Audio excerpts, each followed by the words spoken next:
Pour le temps présent, tout est rassemblé dans un seul petit fragment, en un seul verset, dans le livre de l'Exode 12:42. Une nuit a beaucoup observé. Une autre traduction est une nuit à fortement se souvenir. S'il existait dans votre histoire une nuit qui serait remémorée et célébrée durant 3650 années, ce serait une nuit très importante, vous en convenez? Ou formulons-le d'une autre manière, si une nuit fut d'une telle importance que Dieu dit qu'elle devait être remémorée pendant au moins 3650 années, c'était assurément une très grande nuit.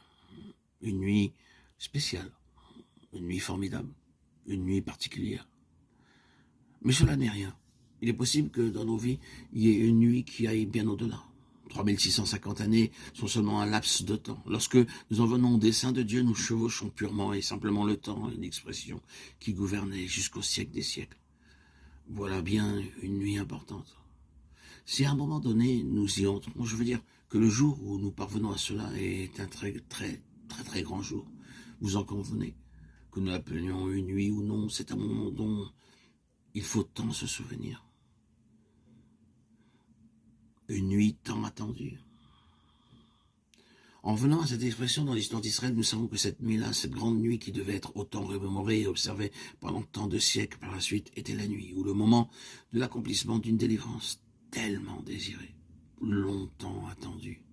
L'aboutissement de cette période mentionnée par l'Éternel à Abraham concernant sa postérité, 480 années, se sont achevées à ce moment-là. Une longue période d'attente, un long temps pour espérer une délivrance.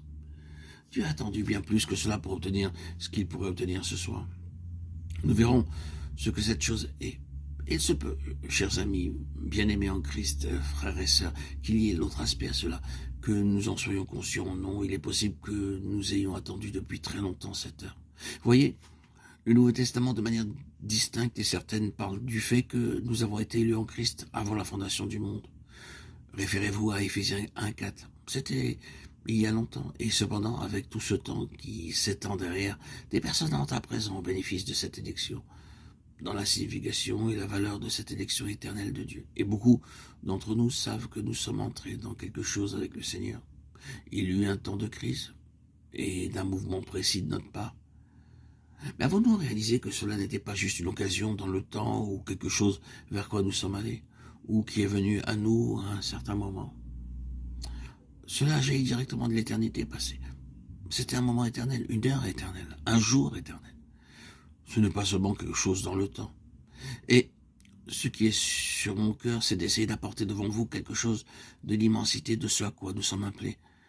Que si nous y entrons pour la première fois ou non, nous en parvenions à une nouvelle compréhension de cette chose et un nouveau sens de ce qu'elle représente. C'est pourquoi Dieu a attendu et dans un sens pour lequel nous attendons depuis très longtemps.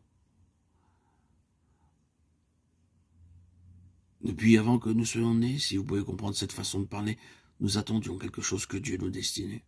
Et si nous le saisissons, et nous ne le saisissons pas toujours au jour où nous naissons de nouveau, nous savons que quelque chose s'est produit, que quelque chose de très grand s'est passé.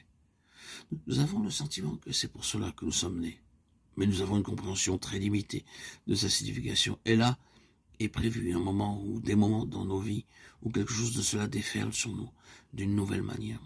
Et nous ressentons comme si tout ce qui avait été précédemment était très petit en comparaison de ceci. Il s'agit de la chose pour laquelle nous ne sommes pas seulement nés de manière naturelle, mais pour laquelle nous sommes nés de nouveau, spirituellement.